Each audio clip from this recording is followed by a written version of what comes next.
Hi, superstars. So, this is the workbook. I printed it out, and excuse, this is my desk. So, the mess that you see is all of my work. Okay, so I like to create videos about the workbooks and express, like behind the scenes, why I created them, what occurred when I created them. So this is our first workbook. Today is August 22nd. I'm trying to find my post-its. Cannot find my post-its. So we're gonna have a live, and I know everybody's in a different time frame, so I'm gonna try to choose the best possible live. So if you guys could email me back, because I sent all of you emails during our 30-day manifesting, as we're doing this August 22nd, 2023. Of course, if you're watching this in the future, it's not going to be the same, right? So if you guys could email me with your time, because like I'm in Florida, so we have Eastern time, right? I think that's Eastern, yes, whatever. So because I want to do the live Zoom where we share what happened when you did this work. So the first question is strong. Is there any past stories that make you feel shame? And when we hear that word is so ugly, shame. But sometimes when we hear it and we're like, oh my God, yeah, this happened that made me feel ashamed, that made me feel, that nasty feeling. So when I did this work, hold on, you probably saw the other video that was like over an hour of me sharing with you like about the frequency and the energy and why this work is so powerful. And I want you to really understand that the more attention you put into this work, the better the outcome. Our bodies, and this is why our first ritual has to do with the divine pyramid, which is your mind, your body, your soul, right? That's your divinity. So when we are out of balance in one of those areas, it reflects in our intentions and our desires. It lacks in our manifestations. For me, all the years of others embedding shame and toxic victim and jealousy and envy and all of those really nasty energies into me, into my beliefs, making me feel like my work was not seen right by the eyes of God, making me feel ashamed for what I'm doing. And even at times feeling that from my own kids, because my daughter freaks out if like friends will come over and I have like ritual work, and then I feel bad because I'm like, wow, my own kids are ashamed of my work, so certain feelings and emotions come up in certain areas of your life, and they mainly impact us more because they are co-created by those that are closest to us. And those of us that have had so much trouble manifesting is usually because someone that we looked up to told us something or made us feel a certain way or hurt us in a certain way. Maybe we trusted them and they took advantage of our trust. So no matter where that pain and that suffering came from,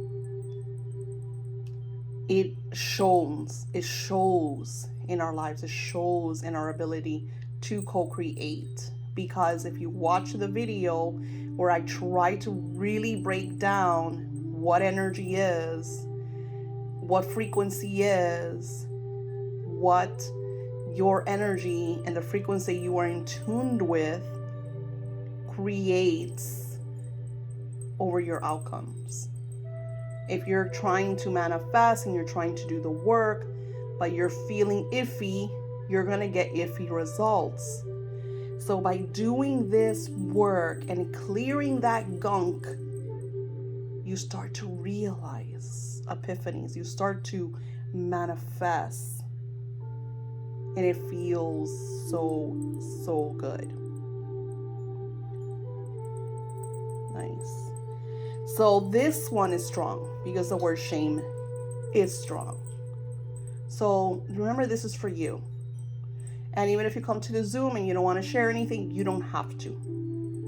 But I want us to create a safe haven, because the cool thing about my classes right now is that it's just a few of us. Right now, as I'm creating this, there's only 5 of us in the class.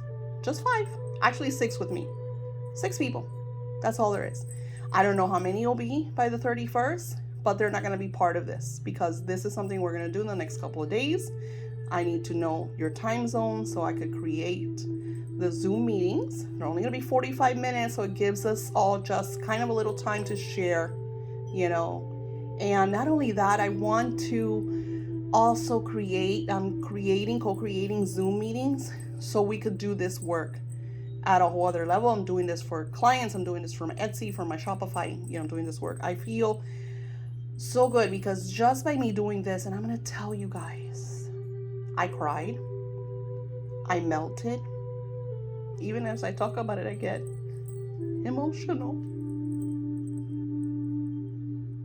I had to take a nap and pop 2 ibuprofens. This work goes deep. Deep is going to bring stuff to the surface that you probably forgot about. That, you can't believe that those are things that took your power, took your energy, took your life energy, So no matter what it is, Archangel Michael is here with you. So I wanted to share this because I wanted to also, because we're working with the angels, and I want you to also be aware that you're never alone. You're never, ever alone. So beautiful Archangel Michael, we invoke your essence and your energy as we are working on ourselves, as we are unblocking, as we are healing, as we are shedding all of that gunk energy, all those psychic attacks, all that toxic vibration that others and ourselves and our life choices and, the situations, experiences, circumstances that have just embedded all of this gunk into our divine DNA. We would like to use your golden sword energy to clear all of that toxic energy. Just clear it. Clear it all. Blow it all out. Come on. Take a deep breath in. Bring in all that positive energy. Hold it, hold it, hold it. Release.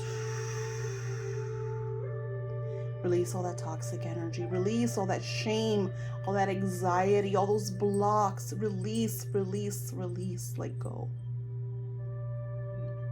Thank you, Archangel Michael. You are magnanimous. You're amazing. Your omnipresence, vibration, and energy always surrounds us all, and we are grateful for you. Amen. And it's so. It's always a blessing. So much to be. So, after I did this work, like I told you, I was so tired. I'm still tired, and I've done a couple videos, and I'm exhausted, and I have work to do. But I took a nap because my body needed rest. My body needed to regenerate because so much gunk was taken out. Remember, I'm almost 50. So even if I do releasing, even if I've been meditating for 10 years, over 10 years now, we're still picking up. We're all empaths. We're all constantly picking up on people's frequencies, on their energies. Just like, I try to emanate light and love. I also absorb light and love from others, but we also absorb negativity. And the worst part is when they're close to us, because then it's harder to get away. It's harder to maneuver our divinity, our optimism, our trying to, create when we're living with certain people, when we're working with certain people. So I recommend that you keep this because this is strong. And this is something that you want to use every time you feel that there's blocks. go back to this. Go back to this, because this takes you on a quest, on a journey into your divine subconscious. And that's why this is so strong. This first one was really strong. If anything were possible for you today, what choices would you? Well, this one this is towards the end, because this is actually the first one. What are you afraid of? And this one, because I had to think, I'm like, wow, what am I afraid of?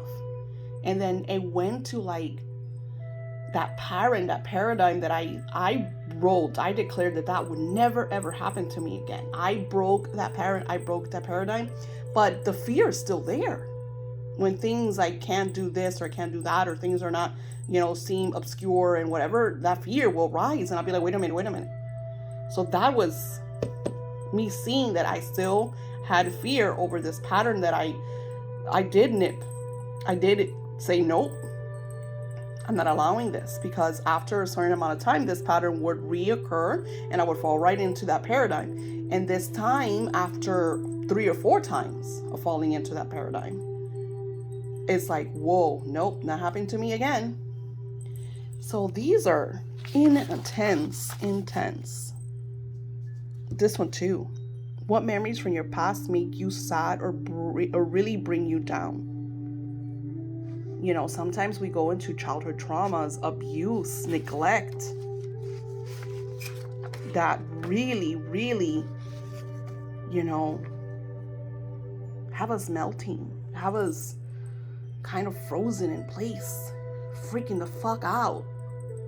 And it's okay. It's okay to witness this. It's okay to see this. And share.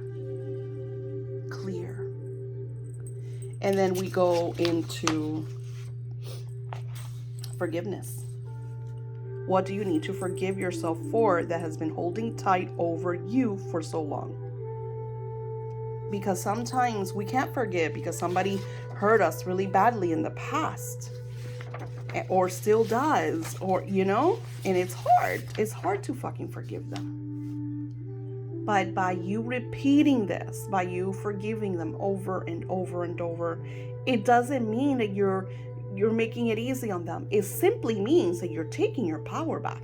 Because when we hold these people accountable, when we give their power, when we give our energy to them, because we say that they have caused evil spells on us, psychic attacks, envy, jealousy, abuse, chaos, whatever they've done to us, when we're constantly blaming them, every time we say their names, we are giving them power. We are giving them our divinity. And that is what we're clearing. So they no longer have power over you. So they no longer make decisions over your success. So they're no longer the stones in your road. I got to a point that the people that have caused chaos in my life, I will not say their name. Even if sometimes because they're family or friends and they come up in a situation, or I call them him who must not be named, her, she who must not be named. They're nameless. I do not give them power. And if I could completely not talk about them, you better believe I won't. But their energy sometimes is really hard for us to dislodge. So by going into this as many times as we need to, clears us. And I want, a lot of people think, I had this beautiful soul, and I'm going to share this principle with her because I promised her that I was going to help her. And then she suffered massive abuse, generational abuse, because her mother went through even worse than she did. And she wanted a ritual to restart everything. And I said, don't let anybody sell you on that. There's no such thing. You cannot take years of abuse, years of suffering, ancestral suffering, and have somebody bibbidi bobbidi boo it. It just doesn't exist. You have to go deep down, hardcore into your DNA and release that bullshit. And stand up to them and tell them no. And you don't do this physically in front of the people that caused you pain. You do this in front of a mirror. You do this maybe in front of a mannequin or in front of a wall, somewhere where you could really clear and shed that suffering. So then you could forgive them. Because a bully always has a bully. An abuser was always abused by someone else. It always has roots. It's way deeper than the surface. The point is, you're not doing anything to let them get away with it, but you are simply, powerfully, unapologetically taking back your fucking power. Taking back hold of your life. Shifting the energy so you could have whatever the fuck you want. Then, and this is why we signed this. Today, I'm shedding all those energies that have been tugging at me for so long. Today, I am open to change. Today, I am willing to see things in a new light. I am open to the shift that is occurring right now around my desires and intentions in need of transformations. Look forward to the ideas. I should have put the action steps and the guided messages from my angelic team to live my best life now. I now recognize the pattern. I can close the doors to the paradigms that do not serve me. I am ready to enter a whole new experience where I am living my best life now. And you sign it. And this is not written in stone. You could add to it. You could add, because when you're working with your angels are going to be like, hey, Sally, I know Daisy said put your best life now, but I know Daisy said this, but add this. I know, because this is for you. I just co-create. Because you don't know how many times I take prayers. God is lavish abundance, the rich omnipresent substance of the universe. This all-providing source of infinite prosperity is identified as me. And then I change it. The realization of who I am. My guardian, my provider, my allness and oneness is always blessing and favoring me with anything and everything that I desire before I could even think about it. It's already placed in my path because I am a beacon of light. I am a beacon and a magnet of all the intentions and desires of abundance, of love, of joy, of blessing after blessings, living in my best now radiant moment, having the dream house that I deserve, desire, and that I am a part of, having the career, the success, the opportunities that I deserve and I desire, and that I know are in tune with my frequency, because I am aligned with the allness and oneness now. I am blessed now. I am radiant now. I am all loving, all giving, all receiving now. And it was so meant to be. So when we go, this was all spirit. I took a simple prayer that you could find in the abundance book. You can look up the abundance book. It's a 5-page book. It's a little more than that, but I'm just saying. And I just took the beginning of the prayers, and I always add and scale from that. And you could do this as well. And then you sign it, because our signature is a contract that we are living our best life now, that nothing or no one can stand in our way. And then, of course, there's the declaration. And then we go into, if today you could live the life you desire, what would that life look like? And then we shift it right here, right now. We shifted that energy. Because now you're writing, what would your best life look like? You're adding energy to that best life. If anything were possible for you today, what choices would you make? this is deep, my friends. This is no sugar coating. This is getting down to the nitty-gritty. This is real. Answer every single question, and you are going to get exhausted, and you're going to be emotional, and you're going to be a wreck, and it is okay. I recommend that you do it in one sitting. That's going to take you maybe an hour, maybe 2 hours. But this is going to shift, because the work that we're going to be doing is going to be the real deal, my friends. And we're all going to share our stories. We're going to share what we've seen, what we manifested, what we realized. This is it. We got this. I'll see you in the next one. Namaste.